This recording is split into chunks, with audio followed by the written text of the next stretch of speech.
तो ये बेसिकली हमारा इंट्रोडक्शन है। तो देख लेते हैं सबसे पहले हम आज की वीडियो में सीखेंगे क्या क्या। सबसे पहले हम सीखेंगे कि इसमें से डेटाबेस मैनेजमेंट सिस्टम समझने से पहले देखेंगे कि डेटाबेस क्या होता है, और उसके बाद हम लोग ये पूरी टर्मिनोलॉजी यानी कि डेटाबेस मैनेजमेंट सिस्टम डीबीएमएस के बारे में अच्छे से सीखेंगे। तो इससे पहले कि हम लोग शुरुआत करें डेटाबेस सीखने की, सबसे पहले हम लोग क्या देख लेते हैं, कुछ टर्मिनोलॉजीज को डिस्कस कर लेते हैं। सबसे पहला हमारा डेटा और दूसरा हमारा इंफॉर्मेशन, क्योंकि ये टर्मिनोलॉजी बार बार यूज होगी तो सबसे पहले जान लेते हैं डेटा क्या होता है। बेसिकली डेटा को आप कंसीडर क्या कर सकते हैं, रॉ फैक्ट्स एंड फिगर, यानी कि ये देखिए यहाँ पे जो शब्द यूज हो रहा है रॉ, ये बेसिकली क्या है, रॉ फैक्ट्स एंड फिगर्स का मतलब होता है कोई भी ऐसा डेटा जो क्या हो, अनऑर्गेनाइज्ड हो या फिर अनप्रोसेस्ड रह गया हो। जैसे कि देख लीजिए, मान लीजिए मैंने कुछ इस तरह से लिख दिया, क्या लिख दिया, मैंने लिख दिया सोहन, ये एक नाम लिख दिया, ठीक है। अब देखिए सोहन लिख दिया, और या फिर दूसरा देखिए मैंने क्या लिख दिया, कुछ इस तरह से मोहन लिख दिया। बेसिकली क्या है, ये दोनों नाम है। अब देखा जाए तो ये डेटा है, लेकिन हमें नहीं पता ये एक्चुअल में क्या है। हम इतना पता है कि हाँ ये एक नाम है, किसके हैं, क्या है, इनके बारे में और अदर एसोसिएटेड इंफॉर्मेशन हमारे पास नहीं है। तो ये जो दो एंट्रीज मैंने जो लिखी सोहन और मोहन, ये बेसिकली हम इसको कंसीडर कर सकते हैं क्या, डेटा। देखिए क्या है, इस वक्त ये अनऑर्गेनाइज्ड है, अनप्रोसेस्ड है, ठीक है। ये कुछ भी हो सकता है, आप कोई भी अपने मन से एंट्री लिख दी, जैसे मैंने कोई नंबर लिख दिया 43, फिर मैंने लिख दिया आगे 0.001 या कोई और एंट्री, जो भी आप लिख सकते हैं आप लिख दीजिए। जब तक वो अनप्रोसेस्ड है उसको हम क्या कहेंगे, वो हो जाएगा हमारा डेटा, ठीक है। अगला जो टर्मिनोलॉजी आती है वो आती है हमारी इंफॉर्मेशन, ठीक है। तो बेसिकली यहां पे इंफॉर्मेशन में क्या होता है, ये देखिए इंफॉर्मेशन में क्या होता है, जो हमारे पास डेटा है, जो हमने भी डेटा लिखा है, अगर हम उसको किसी सिस्टमैटिक वे में अरेंज कर देते हैं, ये देखिए है ना, when a data are arrange in a systematic way then it is referred to as information, ठीक है। सेम डेटा जब क्या होता है हमारे पास सिस्टमैटिक वे में हम लोग क्या कर लेते हैं, उसे अरेंज कर लेते हैं, तब उसी डेटा के कलेक्शन को हम लोग क्या कहते हैं, इंफॉर्मेशन, ठीक है। तो आई होप आपको ये बेसिक टर्मिनोलॉजी अच्छे समझ में आ गई होगी कि डेटा क्या होता है और इंफॉर्मेशन क्या होती है।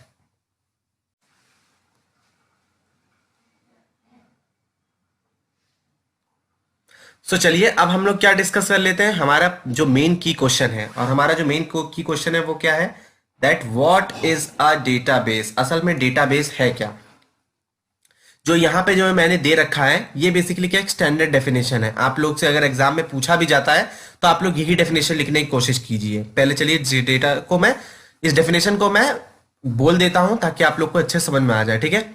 अ database is a collection of related data. देखिए यहाँ पर कुछ टर्मिनोलॉजीज पे यहाँ पे अच्छे ध्यान दीजिएगा, मैं इसको हाईलाइट कर देता हूं। सबसे पहला टर्म है ये देखिए रिलेटेड डेटा, ठीक है।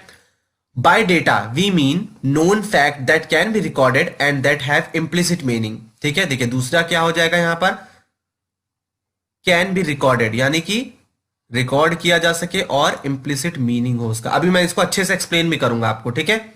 For example consider the name, telephone numbers and address of a people you know, ठीक है। This collection of related data with N implicit meaning is actual called a database. तो सबसे पहले हम लोग क्या करते हैं, मैं आपको लोग यहां पे बताता हूं। देखिए डेटाबेस बेसिकली क्या इसका कलेक्शन होता है, रिलेटेड डेटा का। यानी कि देखिए ऐसा नहीं है कि डेटाबेस में एक ही तरह का डेटा होगा। मान लीजिए जैसे मैं एक स्टूडेंट नाम का डेटाबेस बनाता हूं, उसके अंदर मैं टेबल बनाऊंगा, तो स्टूडेंट बेसिकली स्टूडेंट, ये देखिए मैं एसटीडी से डिनोट कर दे रहा हूं। स्टूडेंट में क्या क्या चीजें इंपॉर्टेंट होगी, देखिए एक तो स्टूडेंट की आईडी, ये एक प्रकार का डेटा हो गया है ना। दूसरा स्टूडेंट का नेम, ये देखिए स्टूडेंट का नेम। तीसरी चीज क्या हो जाएगी, अब एक स्टूडेंट है तो जाहिर सी बात है उसका वो कोई ना कोई मार्क्स स्कोर कर रहा होगा, तो ये क्या हो गया, स्टूडेंट के मार्क्स। तो देखिए यहां पर रिलेटेड डेटा, यानी कि ये तीनों डेटा आईडी, नेम और यहां पर ये मार्क्स किससे रिलेटेड है, स्टूडेंट से रिलेटेड है। इसके अलावा और किसी प्रकार के एंट्री नहीं। तो डेटाबेस बेसिकली क्या है, एक कलेक्शन है रिलेटेड डेटा का। अब देखिए डेटा से, जब मैंने भी आपको पीछे टर्मिनोलॉजी समझा दी, डेटा क्या होता है, डेटा से हम लोग ये समझते हैं कि भाई कोई भी ऐसी चीज, कोई भी रॉ फैक्ट एंड फिगर जिसको प्रोसेस किया जाए। प्रोसेस करने को मतलब जिसको हम रिकॉर्ड कर सकें। देखिए लिखा है ना, can be recorded and have implicit meaning. अब ये देखिए इम्प्लिसिट मीनिंग का क्या मतलब होता है। अब एक स्टूडेंट है, हम लोग नेसेसरी स्टूडेंट्स के बारे में बात करेंगे तो किस बारे में बात करेंगे? बेसिकली स्टूडेंट की आईडी, स्टूडेंट का नेम, स्टूडेंट का मार्क्स। अब स्टूडेंट के क्या हम दूसरी और चीजें देख सकते हैं, जैसे हॉबीज, ठीक है ना, हॉबीज भी है। जनरली क्या है, ये भी हम चाहें तो रख सकते हैं, but it is not necessary, है ना। इम्प्लिसिट मतलब जिसकी बहुत ज्यादा जरूरत हो, जो एक दूसरे से काफी क्या हो, इंटर रिलेटेड हो। हॉबीज को देखा जाए तो ये इम्प्लिसिट ना कहलाकर क्या हो जाएगा, एक्सप्लिसिट हो जाएगा। एक्सप्लिसिट मतलब कि बिल्कुल अलग, जिसकी हमें नेसेसरी, हम अपने डेटाबेस के स्पेस को बढ़ाएंगे ही। हमें बेसिकली स्टूडेंट के किन किन एंटिटीज से मतलब है, आईडी, नेम एंड मार्क्स। तो ये बेसिकली क्या हो गया, हमारा इम्प्लिसिट फंडामेंटल्स हो गए। अब देखिए, कंसीडर फॉर एग्जांपल, इसी को मैं अच्छे से समझाता हूं। मान लीजिए आप एक डेटाबेस बना रहे हैं जिसमें आपने क्या लिखा, पहला एंट्री ली नेम, दूसरा टेलीफोन नंबर, तीसरा एड्रेस, ठीक है। उन पीपल का लिया जिनको आप जानते हैं। अब देखिए, जिनको आप जानते नहीं है, आप उनका डेटाबेस बनाकर क्या करेंगे? सीधी सी बात है। तो बेसिकली क्या है, जिनको आप जानते हैं, आप उनके बारे में ही क्या है, काम काम की चीजें, जैसे नेम, टेलीफोन नंबर और एड्रेस, ये सब चीजें बनाएंगे। अगर अलग अलग चीजें लेंगे तो डेटाबेस का साइज बढ़ेगा और वो इंप्लिसिट नहीं रह जाएंगी, ठीक है। तो अब फाइनल देखिए, यहां पर जो मेन चीज है, इसी कलेक्शन, ये देखिए, जो collection of related data with an implicit meaning is generally termed as database. तो यानी कि रिलेटेड डेटा जो क्या हो, जिनका एक इंप्लिसिट मीनिंग हो, उसी के कलेक्शन को हम लोग क्या कहते हैं, डेटाबेस कहते हैं। तो आई होप आपको डेटाबेस अच्छे से समझ में आ गया होगा। इसके बाद हम लोग नेक्स्ट पेज पे चलते हैं। वहां हम देखते हैं कि हमारा जो डेटाबेस होता है, इसके अंदर कितनी वेरियस प्रॉपर्टीज होती हैं। तो देखिए, अब हमारे पास क्या आ गया, नेक्स्ट है हमारे पास प्रॉपर्टीज ऑफ अ डेटाबेस। तो जनरली 3 प्रॉपर्टीज होती हैं, 1, 2 एंड ये 3। तो देखिए, पहली प्रॉपर्टी क्या होती है, ये प्रॉपर्टी बहुत इंपॉर्टेंट है, अच्छे से समझिएगा। देखिए, a database represent some aspects of real world. अब ये नहीं है कि हमने देखिए, डेटाबेस बेसिकली क्या होता है, बहुत large amount of collection of data होता है। तो ऐसा ही नहीं है कि मतलब आपका जो मन चाहा आपने कुछ भी डेटाबेस क्रिएट कर दिया। बेसिकली क्या है, उसका कुछ ना कुछ रियल वर्ल्ड एंटिटीज के साथ कनेक्शन होना चाहिए, ठीक है। रियल वर्ल्ड एंटिटीज के साथ कनेक्शन होना चाहिए। और बेसिकली ये जो हमारा ये जो होता है ना डेटाबेस, इसको हम लोग कभी कभार जनरली आप बुक्स में देखेंगे तो मिनी वर्ल्ड के नाम से भी रेफरेंस किया जाता है। मिनी वर्ल्ड मतलब एक डेटाबेस क्या होता है, बेसिकली कलेक्शन होता है डेटा का, उसको हम एक छोटी सी दुनिया यानी कि मिनी वर्ल्ड बता दे रहे हैं, को रेफर कर दे रहे हैं। मिनी वर्ल्ड के अलावा इसको दूसरा जो इसका टर्म यूज किया जाता है वो है यूनिवर्स ऑफ डिस्क्लोजर, जिसको हम यूओडी भी कहते हैं। अब देखिए, changes to the mini world are reflected in the database. अब देखिए, इन्हीं छोटे मिनी वर्ल्ड में कोई भी डेटाबेस मतलब चेंज किया जाए तो उसका रिजल्ट जो होगा वो डेटाबेस को भी अफेक्ट करेगा। फॉर एग्जांपल, आप लोग के सभी लोग के पास आधार कार्ड है, आप सभी के पास क्या है, आधार कार्ड है। तो आधार कार्ड का भी डेटाबेस होता है। मान लीजिए हम उसमें कोई चीज क्या करते हैं, अपडेट करते हैं, अपनी कोई भी इंफॉर्मेशन क्या करते हैं, अपडेट करते हैं।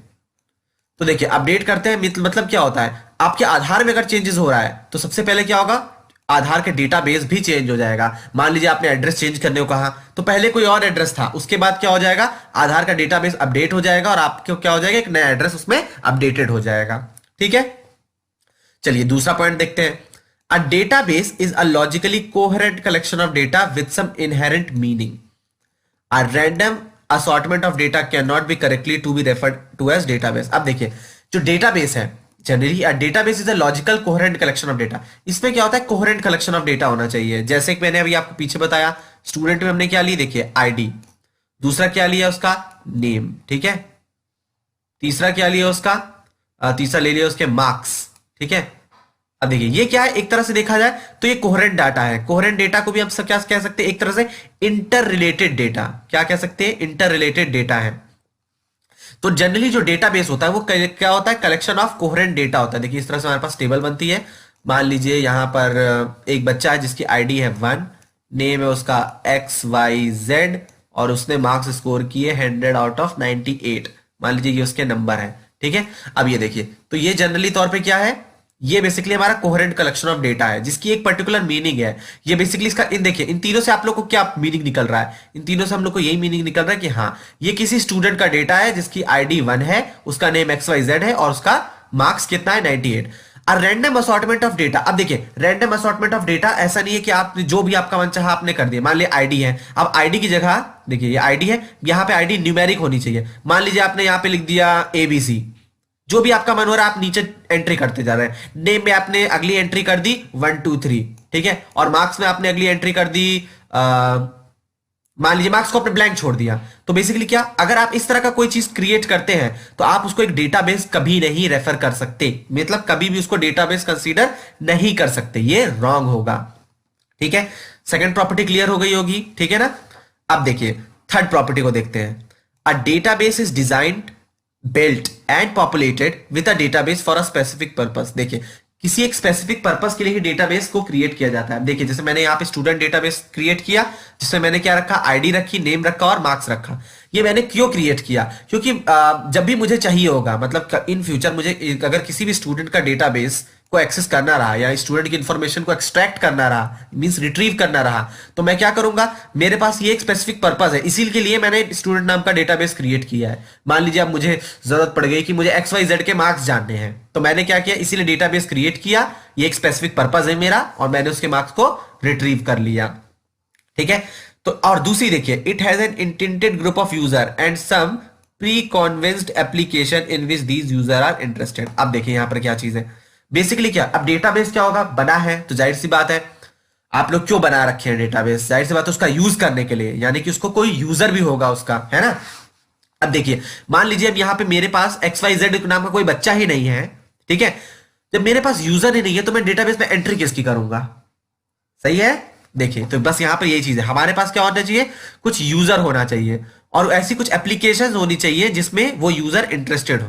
अब देखिए जैसे कि मान लीजिए मैं हूं प्रिंसिपल, कॉलेज का प्रिंसिपल, मुझे डेटाबेस चाहिए बच्चों का, इसीलिए तो मैंने डेटाबेस बनाया, यही तो मेरा स्पेसिफिक पर्पस है डेटाबेस बनवाने का, स्टूडेंट्स का। अब देखिए यहां पर क्या, मेरे पास स्टूडेंट ही नहीं है तो मैं डेटाबेस बना के क्या करूंगा, और मान लीजिए मैंने डेटा रखा है तो बेसिकली क्या है, ये मेरी एप्लीकेशन है ना। मैं चाहे मैं जनरली स्टूडेंट का डेटाबेस और स्टूडेंट के बारे में इंफॉर्मेशन जानने में इंटरेस्टेड हूं, इसीलिए मैंने क्या किया, उनका डेटाबेस क्रिएट कराया है।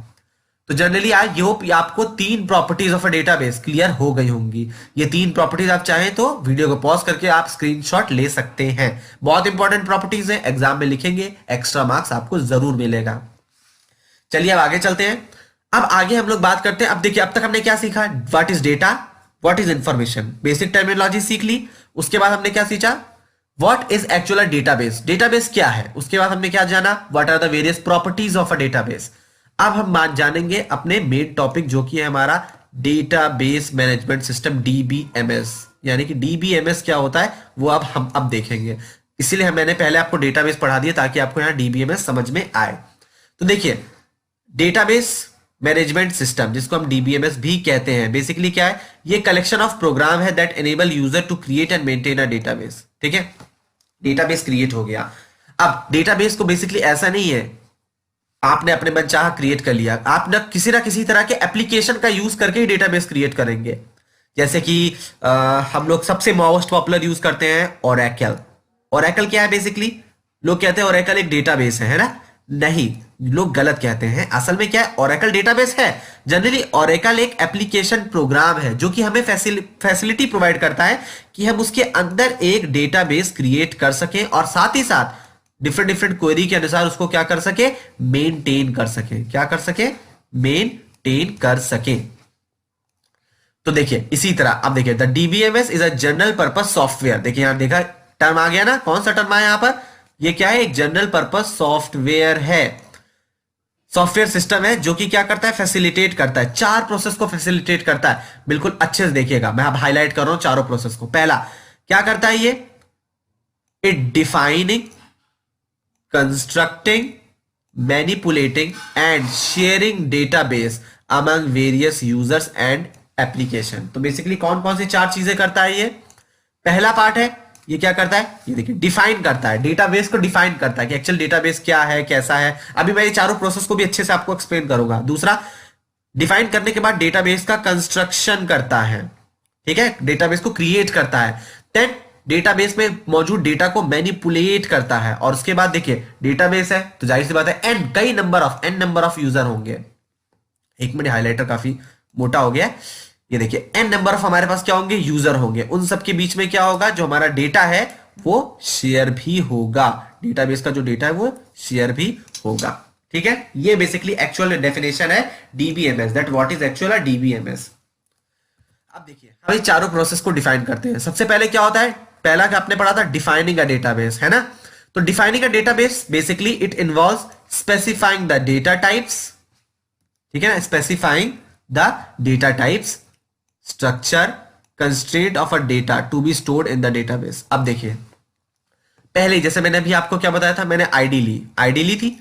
अब आईडी मैं जानता हूं आईडी है तो वो न्यूमेरिक होगी। न्यूमेरिक का क्या होगा, जनरली इंट टाइप, यानी कि इंटीजर टाइप उसका क्या हो जाएगा, उस इंटीजर उसका डेटा टाइप हो जाएगा। इसी तरह अब बात करता हूं नेम की। देखिए मैंने क्या किया, नेम। अब नेम है तो किस तरह का होगा डेटा टाइप, कैरेक्टर ही तो होगा। अब नेम में तो आप नंबर डाल नहीं सकते हो, तो ये क्या हो गया, ये भी इसका डेटा टाइप हो गया। तो जनरली जब हम डिफाइन करते हैं तो यहां पर हम लोग ये डिफाइन कर लेते हैं कि जो भी हम लोग का मतलब जो भी हमारे कॉलम्स होंगे, है ना, टेबल के, जो कि हमारे डेटाबेस में टेबल के कॉलम जो होंगे उनका डेटा टाइप स्ट्रक्चर क्या होगा, और हम लोग कौन कौन से कंस्ट्रेंट यूज करेंगे। कंस्ट्रेंट्स को हम लोग आगे वाली वीडियोस में अच्छे से सीखेंगे, ठीक है ना। दूसरा, कंस्ट्रक्शन ऑफ अ डेटाबेस, ठीक है ना। कंस्ट्रक्शन ऑफ अ डेटाबेस मतलब क्या होता है, ये वो प्रोसेस होता है जिसमें कि हम लोग क्या करते हैं, डेटा को स्टोर कराते हैं किसी स्टोरेज मीडियम में, जो कि हमारा डीबीएमएस सॉफ्टवेयर कंट्रोल करता है। यानी कि फिर सर एक्सप्लेन करता हूं मैं आपको उसको अच्छे से। कंस्ट्रक्टिंग द डेटाबेस बेसिकली क्या होता है, किसी भी डेटाबेस, यानी कि किसी भी डेटाबेस में डेटा को स्टोर कराने की प्रक्रिया को हम लोग क्या करते हैं, कंस्ट्रक्टिंग द डेटाबेस। तीसरा मैंने क्या बताया था, मैनिपुलेटिंग डेटाबेस। अब देखिए मैनिपुलेट करना मतलब अंदर के डेटा में ऑपरेशंस परफॉर्म करना, जो कि हम लोग कैसे थ्रू करते हैं, हमारे पास क्वेरी होती है। क्या होती है, क्वेरी होती है। हम डिफरेंट डिफरेंट क्वेरी से एक डेटा में क्या करते हैं, डेटाबेस में डिफरेंट डिफरेंट क्वेरी अप्लाई करते हैं और कुछ स्पेसिफिक डाटा को के साथ डिफरेंट डिफरेंट ऑपरेशंस करते हैं। जैसे कि डेटा अपडेट करते हैं, मैंने भी आपको आधार कार्ड वाला एग्जांपल दिया था। अब देखिए अपडेट करते हैं, कोई नया डेटा ऐड करते हैं, कोई पुराना डेटा अगर हमारे पास है उसको क्या करते हैं, डिलीट करते हैं, है ना, इस तरह के। या जैसे हमें सर्च करना हो तो हम लोग कोई डेटा सर्च भी करते हैं। तो बेसिकली क्या हो रहा है, आप यहां पर डेटा को मैनिपुलेट कर रहे हैं, डेटाबेस में मौजूद डेटा को मैनिपुलेट कर रहे हैं, ठीक है। लास्ट देखते हैं शेयरिंग। अब देखिए मैंने कहा था ना, एन नंबर ऑफ, यानी कि मल्टीपल यूजर होते हैं हमारे पास एक डेटाबेस को यूज करने के लिए। अब आधार किसी एक का थोड़ी ना है, हमारी पूरी इंडियन पॉपुलेशन का आधार है, ठीक है। तो यहां पे क्या होगा, sharing the database. Basically sharing में क्या होता है, मल्टीपल यूजर और प्रोग्राम बेसिकली क्या करते हैं, डेटाबेस को एक साथ एक्सेस कर पाते हैं। डीबीएमएस बेसिकली ये फैसिलिटी प्रोवाइड करता है कि उसके अंदर मौजूद, डीबीएमएस तो एक सॉफ्टवेयर है, उसी से आप डेटाबेस क्रिएट कर रहे हो, तो बेसिकली वो ये करता है, फैसिलिटी प्रोवाइड करता है कि उसके अंदर मौजूद डेटाबेस को मल्टीपल यूजर एक साथ डिफरेंट डिफरेंट प्रोग्राम से एक्सेस कर सके। अब देखिए आपको साइड में एक डायग्राम दिख रहा होगा, है ना, डायग्राम मैंने लिया है, इससे आप लोग को बहुत ही अच्छे से समझ में आएगा।